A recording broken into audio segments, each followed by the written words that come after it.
Alhamdulillah, hamdan katsiran thayyiban mubarakan fih, mubarakan alaih. Asyhadu an la ilaha illallah wahdahu la syarikalah wa asyhadu anna Muhammadan abduhu wa rasuluh alladzi la nabiyya ba'dah.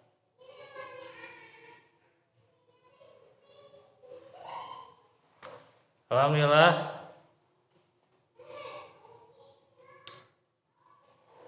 ikhwatu fillah, kita di dalam majelis di waktu asar ini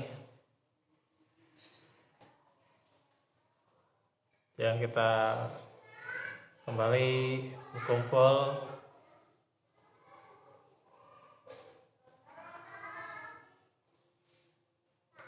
semoga Allah memberikan hidayah dan pula terus keistiqomahan.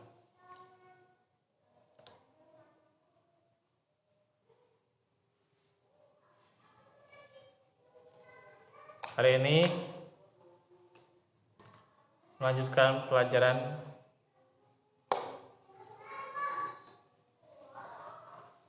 mengenai sifat qanaah.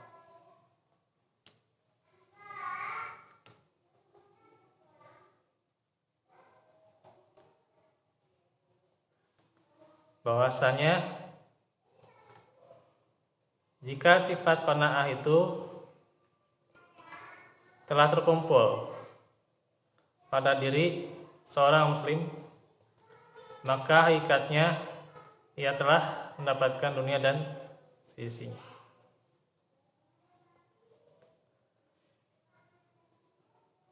Contoh bagaimana ketika di pagi hari kita mendapatkan 3 nikmat yang terkumpul, yaitu hadisnya dari Ubaidillah bin Mihsan Al-Ansari dari Nabi sallallahu alaihi wasallam. Beliau sabda, "Man asbaha minkum aminan fi sirbi." Aminan fi sirbi. Mu'afan fi jasadi. Indahu qutu yaumihi fakaan nama hizat lahud dunia. Barang siapa di antara kalian yang mendapatkan rasa aman fi sirbi, di rumahnya, pada diri, keluarga dan masyarakatnya. Mu'afan fi jasadi, diberikan kesehatan badannya.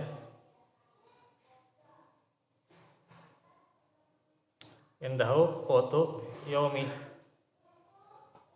dan mempunyai makanan pokok pada waktu hari itu di rumahnya, maka hizat lahud dunia, seakan-akan dunia telah kumpul pada dirinya. Hadis riwayat Tirmidzi, Ibnu Majah, Abu Isa mengatakan bahwa hadis ini hasan gharib.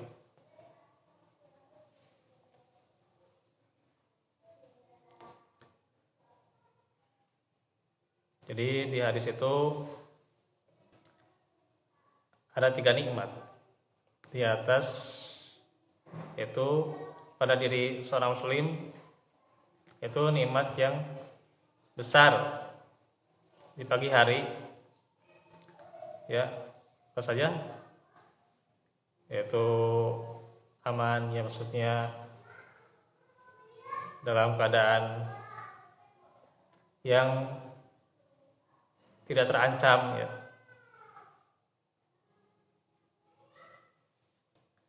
Kemudian juga sehat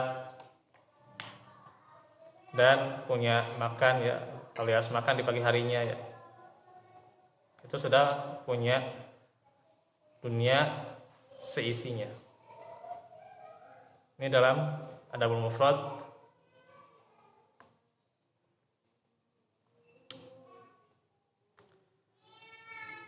Maka kalau ketiga ini ya ada pada kita, sebenarnya sudah cukup yang namanya rezeki di pagi hari ya, gitu. Karena apapun aktivitas yang akan dilakukannya, pasti orang mengatakan sudah sarapan belum ya, itu. Ketika sudah sarapan, dia bersyukur alhamdulillah.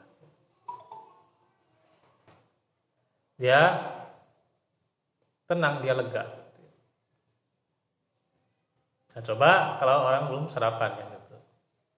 Ya kelihatan lemas ya. Kelihatan murung ya. Enggak tenaga. Nah, itu. Dan ya kelihatan kalau dalam wajah, dalam fisiknya itu kelihatan ya. Orang yang sudah makan atau belum ya.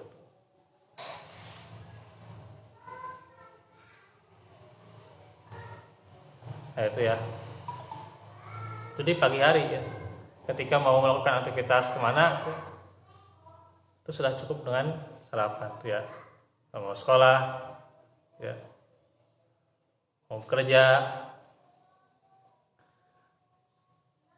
atau bahkan hanya di rumah saja ya, minimal sudah sarapan ya gitu.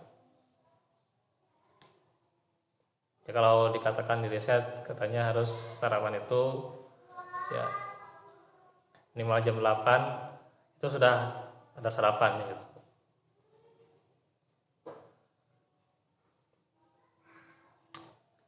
Maka tentunya ini seolah-olah dalam hadis tadi terkumpul dunia seisinya. Karena tidak setiap orang ya, bisa mendapatkan 3 nikmat itu ya. Saudara kita di Palestina, di Suriah itu terancam ya. Mereka tiap menit, tiap jamnya itu ada beredelan gitu lah, suara tembakan gitu. Dan tidak jarang tuh ya, bahkan saya ya kadang terlihat di media itu kalau di Palestina itu ya seolah-olah diem aja susah gitu. Karena apa? Kedengeran gitu ya suara tembakan kayak gitu. Oh, dia mau makan sedikit aja itu, Masya Allah. Itu kelihatan saudara kita di Palestina ya. Iya, Yahudi ya, sama orang Yahudi diserang terus Palestina.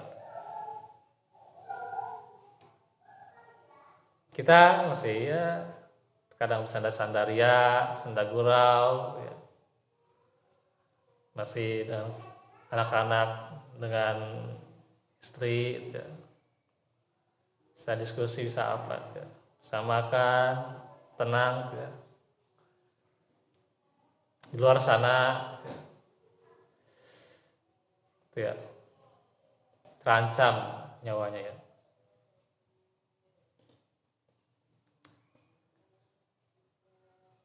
Bahkan pula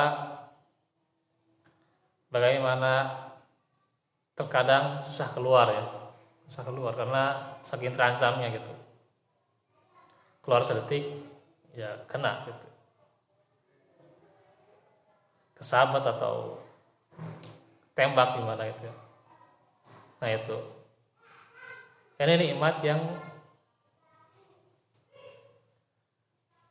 benar-benar sangat jarang kita sadari ya.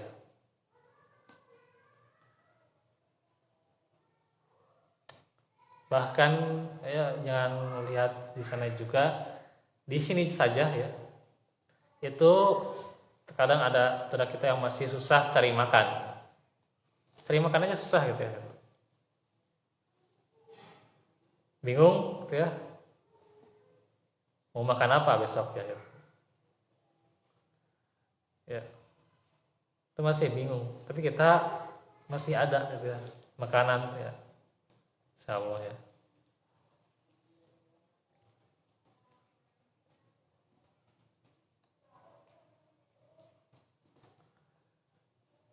Dan kalau kita lihat rumah sakit, isinya apa aja? Orang-orang sakit. Orang-orang sakit. Tiap detiknya, tiap jamnya tuh di kamar-kamarnya itu kan orang-orang sakit unggul tuh ya. Itu berjajaran tuh ya. Ya kita bersyukur kita masih sehat ya.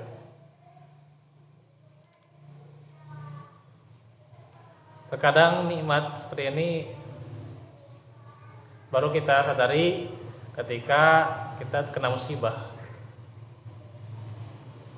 terhimpit misalnya, atau sakit, baru kita sadar nikmat seperti ini ya.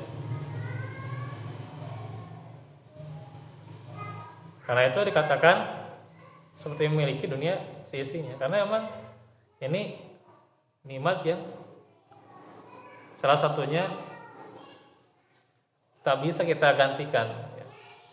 Allah memberikan nikmat sepanjang pagi hari kita, ya, kita selalu rasakan. Ya.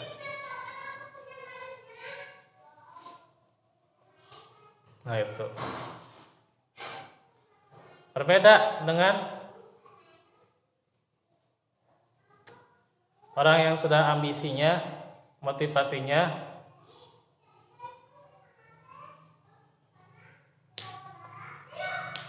seakan-akan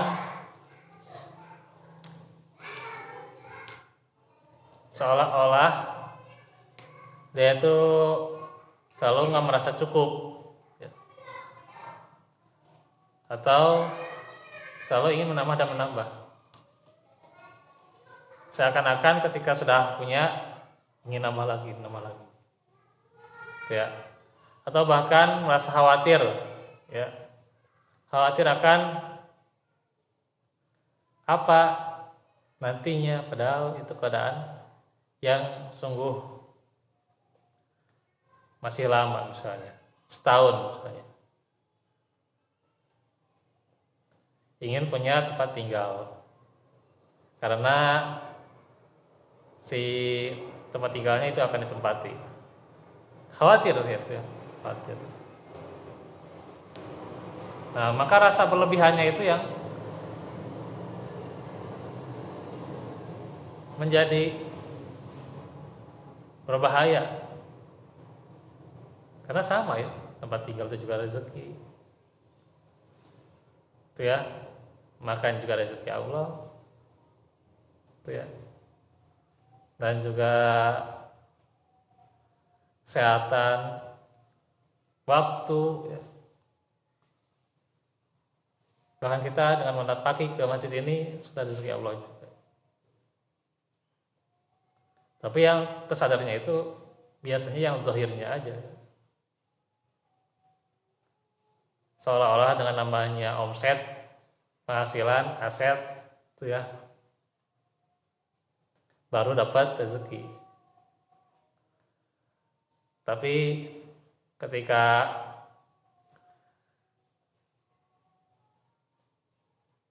ada anaknya di rumah, istrinya di rumah, atau pula bahkan ada acara yang penting keluarga, itu kadang sulit. Padahal ya, kalau kita mau lihat ya, kedoaan suaminya, doa istrinya itu mendapatkan rezeki. Kita nggak usah jauh-jauh ya untuk dapat rezeki itu ya. Nggak usah terawang kemana, di rumah itu sumber ladang rezeki. Ya. Dengan zikir pagi, gitu ya. Istighfar, ya. Kan disebutkan ya. Dalam surah Nuh, gitu ya.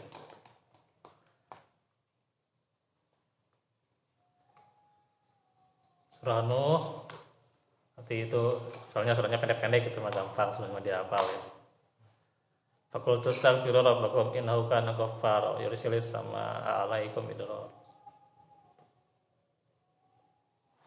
Yumdidukum bi amwalin wa banin tuh. Ya. Itu dengan istighfar saja mendatangkan rezeki ya. Jadi nggak usah gimana gitu ya. Orang pikir tentang rezeki, di rumahnya itu ladang rezeki. Dengan kita sama-sama baik dan keluarga kita, dengan orang tua, kalau masih ada, ya. Atau kalau di rumah ada rezeki lebih, memberi itu juga ada lebih rezekinya juga ya, dengan memberi. Ada istri dengan senantiasa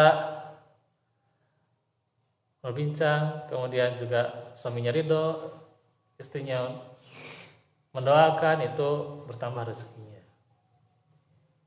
Orang nggak sadar gimana gitu ya, kebanyakan padahal itu di rumah ada sumber ladang rezeki. Dengan bertaubat itu juga bertambah rezekinya gitu. Orang gimana gitu ya, sekarang merumuskan bisnis bagaimana gitu ya, agar omsetnya bertambah, asetnya tidak berkurang gitu ya gitu. Padahal ada aset yang paling berharga, yaitu keluarga. Aset yang paling berharga itu. Kenapa orang dulu itu ya menikah itu ya, walaupun ya bukan rumusnya Islami ya, bukan ya. Tapi emang dulu itu menikah itu buat bisnis gitu. Jadi kalau bertambah anak, ya memang bertambah rezeki betul. Karena dengan situ pula nanti ada bisnis yang dilakukan oleh keluarga itu. Makanya orang luar negeri kan itu melakukan pernikahan ya. Kenapa? Untuk bisnis gitu. Ya. Semakin bertambah anak, semakin bertambah ya seolah-olah bertambah karyawan gitu. Ya, si ayahnya itu jadi bosnya gitu ya. Istri jadi sekretarisnya gitu kan. Jadi itu memang secara tidak langsung maksudnya nikmat yang ya pasti akan dirasakan juga ya. Walaupun sebenarnya itu salah juga kalau maknai seperti itu juga ya, mengambil lebihnya. Dan itu pasti sudah ada jaminannya. Gitu ya. Islam kan menikah itu untuk ibadah ya gitu. Hanya saja pikiran dulu ya, barat itu untuk bisnis. Nah, tentunya kalau sudah di waktu itu ya, jangan takut rezeki Allah. Gitu. Dan setelah Allah berikan rezeki, walaupun susah payah, qanaah itu adalah kuncinya. Ya. Kunci kebahagiaan ya. Bahkan gak usah traveling kemana kemari ya. Dalam Al-Quran ya, itu terletak rasa ketenangan, ketentraman ketika kita mempelajari Al-Quran. Ala bidzikrillahi tatma'innul qulub. Ya. Ingatlah dengan berzikir kepada Allah, maka kita akan merasakan ketenangan dalam hati kita. Ya. Nggak usah jauh-jauh, traveling kemana itu ya. Mau rihlan misalnya, kita melakukan rihlan dengan rihlatul ilmiah, belajar ilmu, bukan majelis ilmu, baca Al-Quran, mendapatkan ketenangan. ya. Makanya ada orang kaya itu curhat, Ustaz, saya juga justru nggak tenang malah kaya itu. Saya nggak bisa bertemu dengan anak istri saya. Saya tersibukin terus menerus, ya. Bahkan ada yang sampai bertemunya itu cuman sebulan sekali, ada yang 2 bulan sekali. Sedih dia. Kenapa? Walaupun dia kaya, bisa ngirim, bisa transfer, tapi dia nggak bisa bertemu. Itu ya. Pula nih, dengan pola aktivitasnya, itu ya, malah nggak bahagia. Ya. Walaupun aktivitasnya itu kadang dia nyupir ke sana kemari, jalan-jalan, nggak bahagia dia. Itu ya.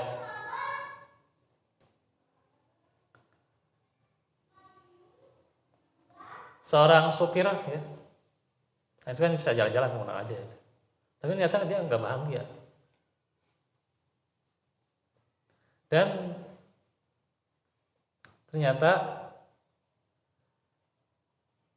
riset mengatakan orang itu emang sekarang itu udah, apalagi orang Indonesia itu kebanyakan yang nggak bahagia itu. Karena apa? Kembali pada yang perlu kita sadari, yaitu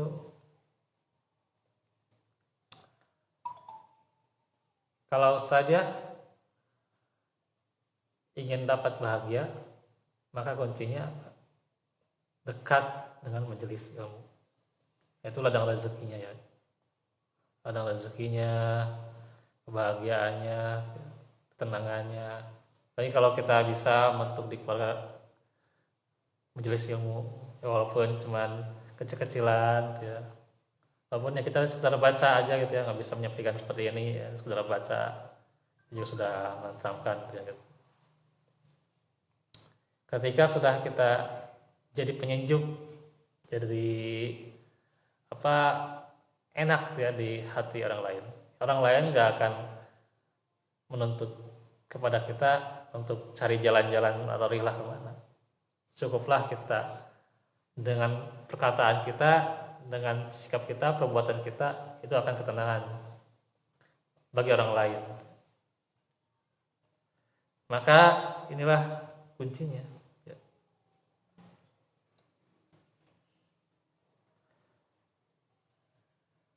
Makanya ketika rasa qanaah ada pada diri, maka itu adalah fathul jannah, kunci surga.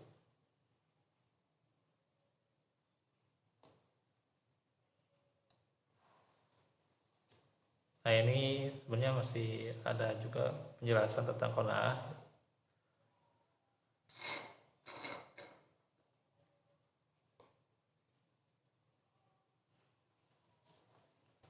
Tapi nanti kita jelaskan di kesempatan berikutnya, ya. Minimal dengan memahami ketiga nikmat ini, ya. Dan kita terapkan sifat qanaah, ya. Merasa cukup dengan apa yang Allah beri, ya. Maka kita sudah mendapatkan seolah-olah seluruh dunia seisinya. Nah, nanti bagaimana sifat qanaah itu, ya?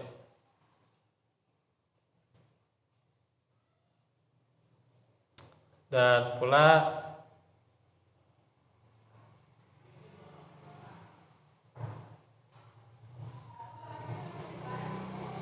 bagaimana gambaran orang yang qanaah. Nah, insyaallah nanti kita akan bahas, ya, itu.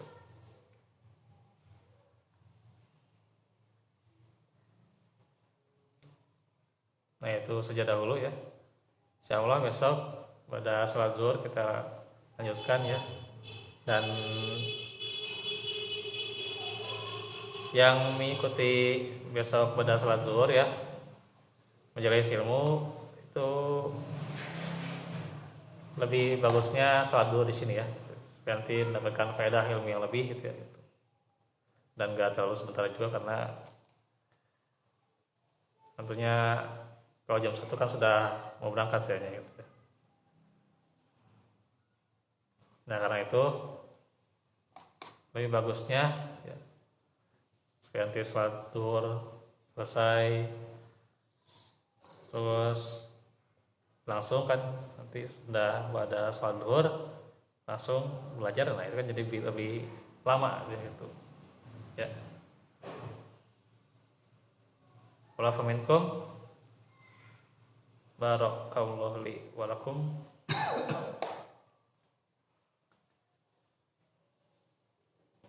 Kita tutup dengan doa ya. Rabbana atina min rahmah ya. Aqul qawli hadza wa astaghfirullah li wa lakum. Assalamualaikum warahmatullahi wabarakatuh.